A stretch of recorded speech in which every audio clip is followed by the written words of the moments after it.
Hey guys, today I'm going to show you how to make the Rice Krispies Shake. So I'm starting with my ice and water, and I'm going to do about 20 ounces of ice and water combined. I'm adding some butter extract, 2 scoops of our French vanilla healthy meal. I'm going to add 2 scoops of our vanilla protein drink mix. I'm going to add some Rice Krispies, some marshmallows, and then some birthday cake pudding mix. I'm going to blend that, and while that's blending, I'm going to decorate my cup. So I'm putting some more Rice Krispies at the bottom. I'm going to add some whipped cream around the sides.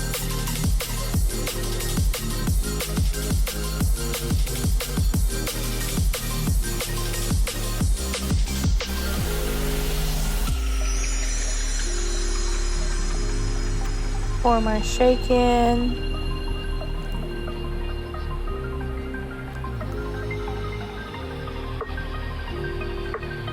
For the topping, I'm just going to add some more whipped cream,